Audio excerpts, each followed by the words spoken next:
Okay, welcome, and I appreciate you being here. This is an important day, and we have an important announcement to make, so again, I appreciate you being here. But before we make that announcement, on this day, on Veterans Day, I want to thank all of our veterans, all the men and women who have served in the military. Take the time to thank them. For my family, that means honoring my dad, Tom McGee, who served in the United States military for over 40 years. And I know Hannah and I were talking about this earlier today. This is a special day for our family as we think about the service that my dad provided to this country. I'd like to introduce a few people who have been by my side during this, and I'm very grateful for their support. First and foremost is my wife Hannah. Thank you for being here, Hannah. Senator Patty Ann Lodge is here. Senator Lodge, thank you. Reverend Bill Roscoe is here. My pastor, Dave McGarrah, is here. And then David Leroy, the former Attorney General and Lieutenant Governor of Idaho, is here as well. David has been my legal counsel as we've gone through the events of the past few days. And with that, I want to turn it over to Mr. Leroy to explain our position. David? Thank you, John. Let me do my disclaimer. I'm not a citizen of Caldwell, therefore not a voter of Caldwell, but I am pleased to work with John as legal counsel in this matter. John asked me, as a former Attorney General who previously advised the Secretary of State's office on Idaho election law, as a former county prosecutor who advised the county clerk on election law, to take a look at the proposition of the City of Caldwell's calling for a runoff election under the existing city code that dates back to 1989. It's my conclusion, looking at that statute, that the call for a runoff election is illegal and improper under the wording of the Caldwell City Ordinance. For the last 30 years, Caldwell has ignored that language. The language itself says that a city councilman must be elected, if at all, by 50% of the qualified voters. Under Idaho law, qualified voters means registered voters. Qualified electors means registered voters. And that quantification of 50% simply means you must take all of the registered voters in the city and measure 50% against that number. You can't simply decide to ignore that ordinance unless you simply decide to ignore that ordinance, as Caldwell has for 30 years. And the reason they have is because under that test, 50% of the qualified electors, no one could ever be elected to the city council here in Caldwell. With our current elections running at about 20 or 30% turnout, we simply don't have enough people voting to qualify anybody under the test of that ordinance. So what that means is that if, as the ordinance says, and has said since 1989, somebody needed 50% of the qualified electors, you would have to have 100% turnout, and the winner would have to get 50% of that number plus one to be elected. Or in the alternative, if you had 50% turnout of qualified electors, you would have to have one candidate get 100% of the vote plus one to be elected. In that event, since this language effectively precludes anybody from being elected to the Caldwell City Council, one of two things should happen.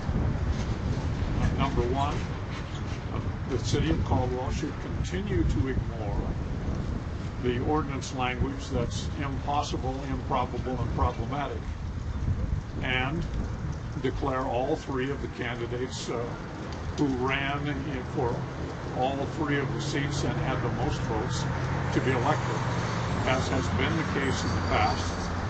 For instance, in 2017, two of the candidates who got in the 30% and 40% range respectively were declared elected. Or in the alternative, if you're going to have a runoff election, you should have a runoff election for all three seats and apply the existing language to that. And I would also recommend that the Caldwell City Council have an emergency meeting and clarify and change their language so that the ordinance can be made to conform with the reasonable requirements of law, to provide that you want to have 50% or a plurality of all of the ballots cast by qualified electors. With those changes, it would be a common procedure, a common election, and this problem would be eliminated. The most destructive thing that anyone can do in a democracy is change the rules of an election after the ballots have been cast. And that's exactly what the Caldwell City Council is proposing to do in terms of this particular election, by calling for runoff as to only one seat instead of all 3 seats, or as it has done for 30 years, ignoring the probable election law language of its own ordinance. So I have advised John that if he were to ask for an opinion from the Canyon County Prosecutor's Office, or if he were to file an action in the district court, it would be my expectation that the call for a runoff election would be deemed illegal and improper. That's my legal advice. I've given it to John. What he does with that advice is up to him. Thanks.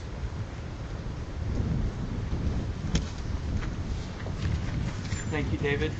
Well, after hearing that, I just about changed my mind. Last Tuesday night, we won the city council election by its overwhelming amount of votes. And though I believe, and we believe, that the city council election was actually won last Tuesday, Hannah and I have decided to abide by the decision that was made on Friday and not challenge this in court. You've heard my legal counsel statement about this situation.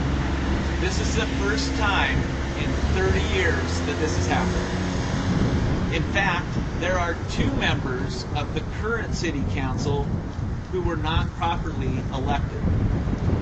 People in the Caldwell community, including people behind me, are asking why. The people of this community need to know that the Idaho Democratic Party has taken a non-partisan election and made it all about attacking my past. Though the news media has failed to report this, my opponent is the head of the Idaho Democratic Party. Her views are not in step with the principles that define Caldwell and define this community. It is not a coincidence that this is the first time in 30 years that these election results have been challenged. The Democratic Party is using its power, its money, and its resources to block the vote of the citizens of Caldwell.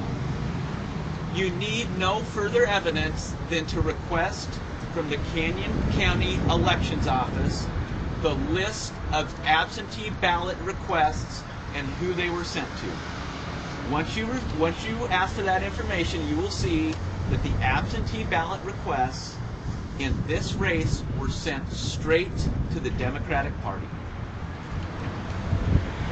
The will of Caldwell citizens in this matter will not be denied. Over the next 3 weeks, we look forward to continuing this discussion with our community and continuing the discussion on how to make Caldwell an even better place to live. We're grateful for the nearly 1,300 votes, almost 40% of the people who voted in this election, and they voted for us. This is not about me, but this is about moving Caldwell forward, and Hannah and I are grateful for the support of those 1,300 voters. Why am I running? I'm running because I love Caldwell. I grew up here. I went to school here. I graduated from the College of Idaho. My kids are growing up here. Hannah and I go to church here.